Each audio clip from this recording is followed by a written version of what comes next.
दूसरा पहला स्टॉक है तो दो 330 के हाईज ऑफ हाईज 300 के नीचे इस समय कामकाज करता हुआ और इस इंफ्रा कंपनी ने बहुत बढ़िया नंबर्स डिलीवर करे। आय 65% बढ़कर 1028 करोड़ रुपए की क्लॉक कर दी इसने। मुनाफा 51 करोड़ से बढ़कर 97 करोड़ रुपीस, 89% 90% का जंप। अब कई लोग कहेंगे भाई पेन था इन कंपनीज के लिए पिछले साल मार्च क्वार्टर में, था ज्यादा था क्योंकि वो लॉकडाउन नेशन वाइड लॉकडाउन का समय था। इस बार नेशन वाइड लॉकडाउन नहीं हुआ था, कुछ राज्यों से शुरू हुआ था इस क्वार्टर में। अब पेन और आगे हो सकता है। तो मैंने सीक्वेंशली देखा, मुनाफा 66 करोड़ से बढ़कर 97 करोड़ रुपीस, वो भी 50-45% का जंप दिखा रहा है। तो हर पैमाने पे नंबर स्ट्रॉन्ग थे, इसीलिए खरीदारी करने का मन। 300 का टारगेट नहीं दे रहा हूं क्योंकि वो नर्वसनेस क्रीप हो जाती है साइकोलॉजिकली इंपॉर्टेंट लेवल्स पर। तो 299 के टारगेट के साथ अप्रोच करिएगा, देखिए किस तरह से स्टॉक पैन आउट होता है, उसके बाद फिर फर्दर गेन्स के लिए ट्रेडिंग स्टॉप लॉस के थ्रू अप्रोच करेंगे। अगला स्टॉक एक प्रिंस पाइप्स नाम की company, Prince pipes and fittings. 600 plus के हाई से तो ये भी कुछ ऑफ हाई ट्रेड करी, लेकिन हाँ बहुत तगड़े रिटर्न स्टॉक ने वैसे ऑलरेडी दे रखे हैं, लेकिन नंबर्स इसके भी बड़े स्ट्रॉन्ग हैं। आय में 75% कुछ इनॉग्रेटिव इनिशिएटिव्स का भी फायदा है। 75% का उछाल 765 करोड़ रुपए पे आय पहुंची। मुनाफा 28 से बढ़कर 97 करोड़ रुपीस, 250% का जंप। और यहां पे भी मैंने क्यू ऑन क्यू कंपैरिजन करा, 47% का प्रॉफिटेबिलिटी में जंप। तो ये नंबर्स भी स्ट्रॉन्ग हैं। उन initiatives, x of those initiatives भी अच्छे लग रहे हैं, इसीलिए आपकी स्क्रीन पे बाइंग 585 के टारगेट्स के लिए यहां पे अप्रोच करें। चलिए, खरीदारी पे ही पूरा फोकस आप मेरी टीम पे भी रखिएगा और Q4 के नतीजों के आधार पे इसको चुना है। पहला स्टॉक यहाँ पे हमने रखा है पॉलीकैब। इसके Q4 के नतीजे काफ़ी बेहतर यहाँ पे आते दिख रहे हुए हैं। अगर आप नंबर्स पर नज़र डालें तो जो रेवेन्यूज़ है उसमें 8% की ग्रोथ देखने को मिली है और वो 3064 करोड़ के आसपास आई है। और प्रॉफिट में 7-8% की ग्रोथ देखने को मिली, 281 करोड़ की आई। कमेंट्री कहती है कि आगे ग्रोथ जारी रहेगी क्योंकि देश भर में जो इनके गुड्स के डिमांड है उसमें बहुत ज़्यादा टेपरिंग डाउन आई नहीं है। लॉकडाउन था, उसके बावजूद जो है इन चीज़ों की सप्लाई बाधित नहीं हुई, एक्सेप्ट 1-2 स्टेट छोड़ करके जहाँ पे कंप्लीट शटडाउन था। अदरवाइज इनकी डिमांड में कोई दिक्कत नहीं दिख रही। तो पॉलीकैब नतीजे बेहतर दिख रहे हैं। सिक्वेंशियल ग्रोथ देखिए या ईयर ऑन ईयर देखिए, आपको बहुत अच्छे देखने को मिलेंगे, इसलिए यहाँ पे खरीदारी करके आप चलते हैं। साल दर साल अगर आप इसके आंकड़ों पर अगर हम नजर ही डालेंगे तो रेवेन्यूज में 40% की ग्रोथ है ईयर ऑन ईयर और प्रॉफिट में 31% की ग्रोथ है। दूसरा स्टॉक ओरिएंट बेल है, जो टाइल्स बनाते हैं, रूफिंग सिस्टम बनाते हैं, प्लम्बिंग का सामान बनाते हैं। इसके भी नतीजे बेहतर दिख रहे हैं। इसमें भी अगर आप देखेंगे तो क्वार्टर ऑन क्वार्टर 41% की ग्रोथ दिखी है रेवेन्यूज में और प्रॉफिट 60% बढ़ के आए हैं। रूफिंग का जो पूरा काम है उसमें जो डिमांड देखने को मिल रही वो बहुत अच्छी है और टाइल वाली भी डिमांड काफी बेहतर यहाँ पे देखने को मिल रही है। तो मुझे लगता है इन दोनों स्टॉक्स में खरीदारी करके चलना चाहिए, पॉलीकैब और ओरिएंट बेल। वाह, तो रिजल्ट्स पे फोकस मेरा भी कंटिन्यू होता हुआ। अगला स्टॉक है इंटरेस्टिंग स्पेस, दोनों स्टॉक्स इंटरेस्टिंग स्पेस है जो अच्छी मैसिव रीरेटिंग चल रही है। मैथन अलॉयज पहली कंपनी, 880 साल के हाईज, 800 के नीचे इस समय ट्रेड। प्रमोटर्स का हेल्दी 75% का स्टेक और तगड़े फाइनेंशियल्स। आय में 23% का उछाल, 500 करोड़ रुपए आए। EBITDA 106% का जंप, डबल हो गया 107 करोड़ रुपए। और इसीलिए मुनाफा 85 करोड़ रुपीस का इस कंपनी ने क्लॉक कर दिया है। पूरी बास्केट है फेरो अलॉय प्रोडक्ट्स की इस कंपनी के पास और इस कंपनी के अपडेट्स में स्पेसिफिकली मेंशन्ड है इस दिक्कत के बीच में, वेव 2 के बीच में मैन्युफैक्चरिंग ऑपरेशंस बिल्कुल स्मूथली रन कर रहे हैं, कोई दिक्कत नहीं है। तो इस कंपनी को डाल पे रखेंगे। JSW इस्पात स्पेशल प्रोडक्ट्स जो एक्वायर्ड कंपनी, प्रमोटर्स 74% स्टेक रखते हैं।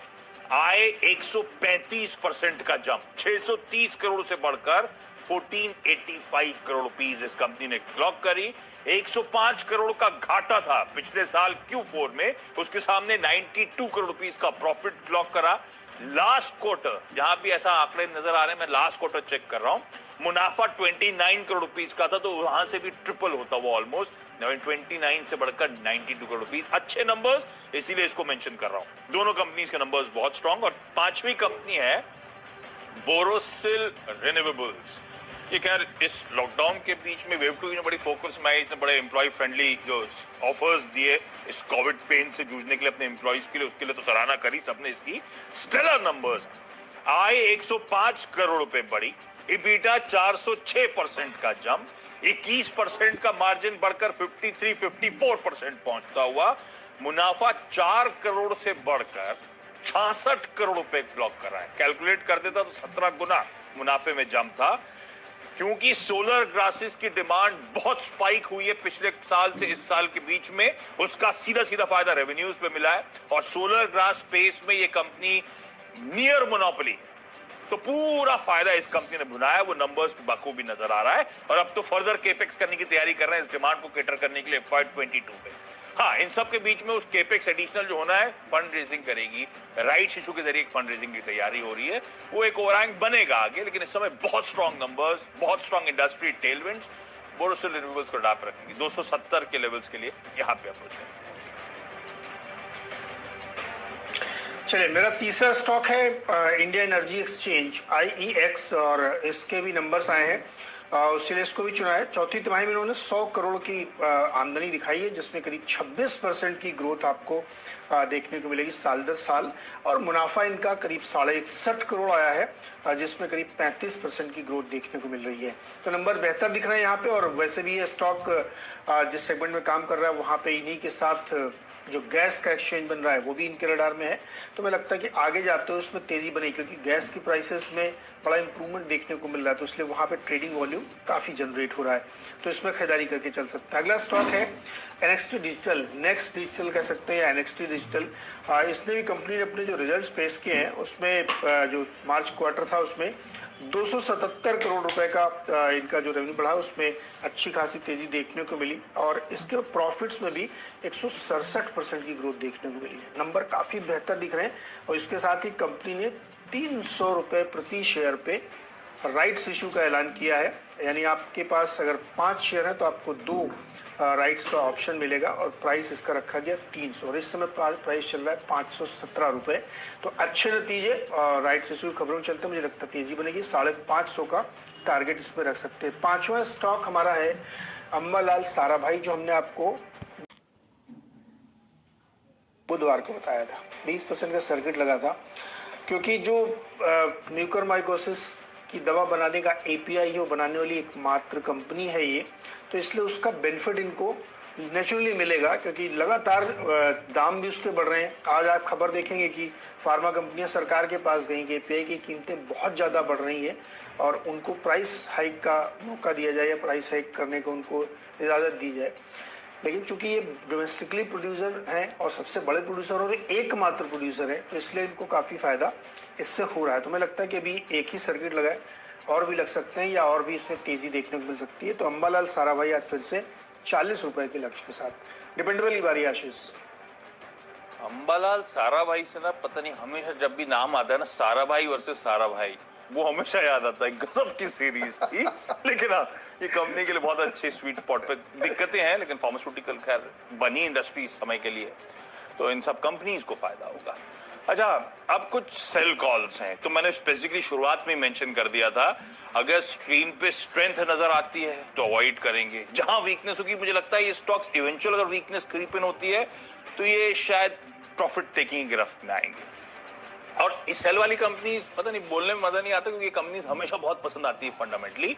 पहली कंपनी है पिडिलाइट इंडस्ट्रीज, बेहतरीन कंपनी, सब जानते हैं इसके बारे में, तो फिर इसमें बिकवाली करने का कॉल क्यों?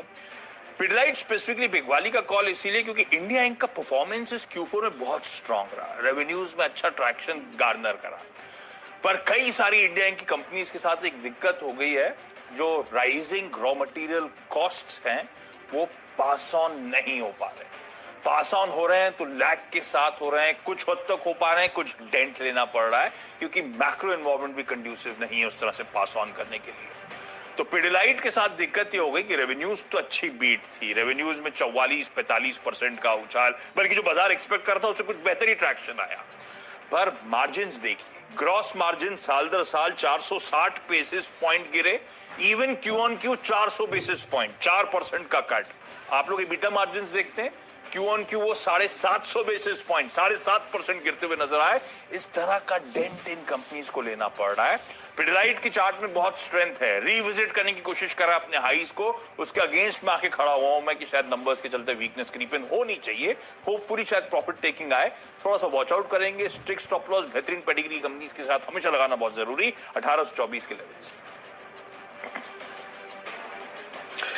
चलिए, मेरा डिपेंडेबल स्टॉक है आशीष टोरेंट फार्मा, और इसको हमने इसलिए लिया है कि इसने एलाई लिली के साथ एक लाइसेंस फ्री टाई अप किया है जिसमें रॉयल्टी नहीं देनी पड़ेगी और ये दवा बनाएगी यहाँ पे। दरअसल एलाई लिली ने एक प्यूरिफाइड प्लाज्मा बनाया था ना, अक्टूबर नवंबर में लास्ट ईयर उसको अप्रूवल मिला था और उसका लाइसेंसिंग इन्होंने यहाँ पे कई कंपनीज के साथ करना शुरू किया है जो कि कोविड के ट्रीटमेंट में काम आता है। और इसीलिए इससे पहले भी एक आध कंपनी के साथ किया, लेकिन ये जो है टोरेंट फार्मा के साथ जो टाई अप किया है इससे इनको काफ़ी गेन हो सकता है और कई और दवाओं के लिए किया। तो मुझे लगता है ये टोरेंट फार्मा आज रडार पर रखिएगा, क्योंकि फार्मा कंपनी वैसे ही बड़े फ्लेवर में है और इस तरह की रोज कोई ना कोई खबर आती रहती है, किसी के साथ टाई अप, कोई नई चीज़। तो टोरेंट फार्मा को खरीदारी की सलाह होगी। 2800 रुपये का टारगेट होगा, 2710 का स्टॉप लॉस। और इसी के साथ अब एक छोटा सा ब्रेक, और ब्रेक से लौट के आएंगे तो आपको बताएंगे फ्री हिट और पिंच हिटर्स। जोजो जॉर्ज फिर से आपका सीधा सौदा में, और अब जो दो स्टॉक मिड सेगमेंट में होते हैं फ्री हिट और पिंच हिटर्स में किर्लोस्कर ऑयल इंजन को लिया है। नतीजों के आधार पर इसको चुना है। अच्छे खासे नंबर है, बेटर दिख रहे हैं यहाँ पे। 32% की ग्रोथ रेवेन्यूज में देखने को मिली है, 1093 करोड़, और मुनाफा 78 करोड़ आया है जिसमें 46% की ग्रोथ देखने को मिली है। और ये इंटरेस्टिंग नंबर इसलिए लग रहे हैं क्योंकि जिस सेगमेंट में है अगर आप डिटेलिंग पढ़ें तो उसमें ग्रोथ का कोई इशू खड़ा होता हुआ नहीं दिख रहा है। तो मुझे लगता है नंबरों के आधार पे इसमें खरीदारी की जा सकती है। और वर्धमान स्पेशल स्टील्स ये है पिंच हिटर, इसके भी रिजल्ट्स बहुत ही बढ़िया दिख रहे हैं। 62% की ग्रोथ रेवेन्यूज में है और 640% की ग्रोथ, 6 टाइम इनका हुआ है। 3.5 करोड़ से बढ़ के 26 करोड़ का प्रॉफिट हो गया है। 207 से बढ़ के 336 करोड़ का रेवेन्यू है। तो इसमें भी खरीदारी करके चल सकते हैं। वर्धमान स्पेशल स्टील में 220 का टारगेट होगा। दोनों की छोटी छोटी कंपनी गजब के नंबर्स वाली लेकर आए नीरज जी, इन सब स्टॉक्स को आप रखिएगा। अच्छा, अगले दो स्टॉक्स में वो एक तो बंधन बैंक, हम सब ने नोटिस करा है कैसा वीकनेस उस स्टॉक में परसिस्ट कर रही है। साल के आई से लगातार दबाव बनता हुआ, और इस स्टॉक को लेकर बहुत सिग्निफिकेंट कंसर्न्स हैं स्ट्रीट में, इसकी एसेट क्वालिटी को लेकर।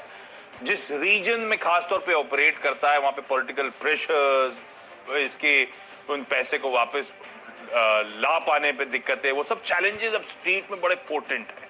और खासतौर पे Q4 के नंबर्स के बाद वो डर बढ़ रहा है। इसलिए बंधन बैंक मुझे लगता है इसमें शायद बिकवाली करने के मौके, और इनफैक्ट कोई भी बाउंस आ रहा है तो और अच्छे मौके होंगे रिस्क रिवॉर्ड के लिहाज से, मार्जिन ऑफ सेफ्टी के लिहाज से। बंधन बैंक लेकिन बेचने का ही मन है, इसीलिए वीकनेस मुझे लगता है स्टॉक में कंटिन्यू होगी। अगला स्टॉक एक ऐसे स्पेस से जो बड़ी पावरफुल स्पेस हो गई है, वो है पावर कंपनी टाटा पावर। अब ये पूरा का पूरा स्पेस बहुत serious rerating, commodities, energy, power, ये सब बहुत सीरियस रीरेटिंग से गुजर रहे हैं। पर टाटा पावर के अच्छे मोमेंटम के बाद, जैसे पिडिलाइट के लिए भी दिक्कत वाली बात थी कि इश्यूज थे नंबर्स पे, इसीलिए मैंने कहा बिकवाली करेंगे। Likewise Tata power revenue street को अच्छे लगेंगे, 50-55% का जम था। पर ध्यान रखिए उड़ीसा का जो बिजनेस एक्वायर करा था डिस्ट्रीब्यूशन का, उसका इंपैक्ट भी इंक्लूड करिए। और चैलेंजेस मैं हमेशा कह रहा हूं इस क्वार्टर में आ रहे हैं इंडिया इंक के साथ, इनकी ऑपरेशनल परफॉर्मेंसेस। एबिटा मार्जिन्स 24% के घटकर 14% पे पहुंचे हैं। स्ट्रीट एक्सपेक्टेशंस थी गिरेंगे, अरे भाई 100-150 बेसिस पॉइंट्स गिरेंगे, 21-22% पे रहेंगे, गिर के 14% पे आ जाना बहुत मीनिंगफुल लॉक है। क्यों हो रहा है? Cost of power, cost of material consume पूरी तरह से मार्जिन पे वे कर रहे हैं। अच्छे मोमेंटम के बाद मुझे लगता है कुछ मोमेंटम फिजल आउट होगा इन नंबर्स के चलते, इसलिए स्टॉक को मेंशन कर रहा हूं। क्विकली छोटा सा ब्रेक, ब्रेक के उस पार बचे हुए जो दो स्टॉक्स हैं उनकी बातचीत। एक बार फिर से आपका सीधा सौदा में, और अब बारी है आखिरी के दो स्टॉक्स की, और आखिरी के दो स्टॉक्स में दो दिग्गज हैं। एक एशियन पेंट है, रिजल्ट्स आए थे इसके परसों, उसके बाद इसमें नतीजे तो जो हैं मुझे तो ठीक लग रहे हैं। दूसरा, इसमें जो रिपोर्ट्स आज सुबह आई ना वो मुझे ज़्यादा इंकरेजिंग लग रही है। तमाम रिपोर्ट्स इसमें 3,3150 तक के टारगेट दे रही, चाहे आप मॉर्गन स्टैनली की देखें या किसी के भी देखें। तो मुझे लगता है कि नतीजे बेहतर हैं और स्टॉक अपने ऊपरी स्तर से अच्छा खासा पिटाई खाने के बाद जिस लेवल पे खड़ा है यहाँ से एक बड़ा बाउंस बैक बनता है। बहुत अच्छी पेडिग्री कंपनी, तो मुझे लगता है ये मौका होना चाहिए आपकी खरीदारी करने के लिए। इससे एशियन पेंट में मेरी लॉन्ग कॉल है। यूपीएल के भी नतीजे आए और ये नतीजे भी मुझे बेहतर दिख रहे हैं, नंबर बहुत अच्छे हैं। हालांकि मेरा सिद्धांत है कि जब बहुत अच्छे नंबर होते हैं ना तो पिटाई हो जाती है। जैसे कि मैंने उस दिन कहा था कि आपके बहुत सारे स्टॉक्स जो बहुत अच्छे रिजल्ट देते हैं उसमें पिटाई हो जाती है। टाटा कंज्यूमर की पिटाई हुई, वोल्टास 4.5% गिरा, नंबर बहुत अच्छे थे। तो बहुत अच्छे नंबर होते हैं, लेकिन नंबर बहुत अच्छे नंबर के साथ साथ आउटलुक देखना चाहिए और उस सेक्टर में क्या डायनेमिक्स चेंज हो रहे हैं वो जरूर देखना चाहिए। यूपीएल के लिए आगे का रास्ता बड़ा इजी है, मुझे लगता है इसमें आप ट्रेडिंग बेट ले सकते हैं। खरीदारी के लिए सलाह होगी, आज का लक्ष्य होगा 710 रुपए। ओके, पिरामिड इंटरप्राइजेज लेकिन एक सेल कॉल, इनिशियल वीकनेस के बाद बहुत टाइट रेंज में ये स्टॉक कंसोलिडेट हो रहा है।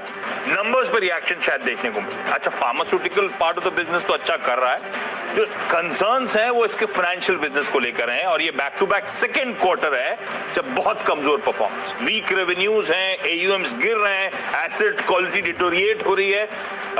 ग्रॉस एनपीए 3.7% से बढ़कर क्यू ऑन क्यू 4.5% पे 80 बेसिस पॉइंट का डिटोरिएशन है। लाइकवाइज नेट एनपीए में भी दिक्कत वाली कहानी, इसीलिए पिरामल इस टाइट रेंज में कंसोलिडेशन के बाद हो सकता है कुछ वीकनेस क्रीप इन हो। और जाते जाते पॉजिटिव एंडिंग कर रहा हूं। स्टोविक इंडस्ट्रीज, जिसको मैंने परसों भी मेंशन करा था, नीदरलैंड बेस्ड प्रमोटर्स हैं, 71% का स्टेक है, बहुत सॉलिड नंबर्स आए और जब मेंशन करा था तब महज 380 करोड़ के मार्केट कैप वाली कंपनी थी। मुझे लगता है ये मोमेंटम जो जनरेट हुआ है वेडनेसडे को वॉल्यूम्स के साथ वो आगे भी थ्रस्ट जनरेट करेगा स्टॉक में, इसीलिए कंटिन्यू कर रहा हूं। मेरी 10 की टीम स्क्रीन पे दिखाइएगा। नीरज जी, बाय और सेल दोनों है, क्या पसंद आ रहा है?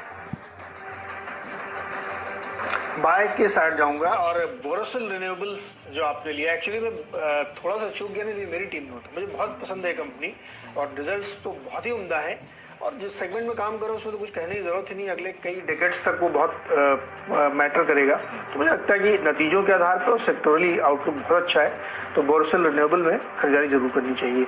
आप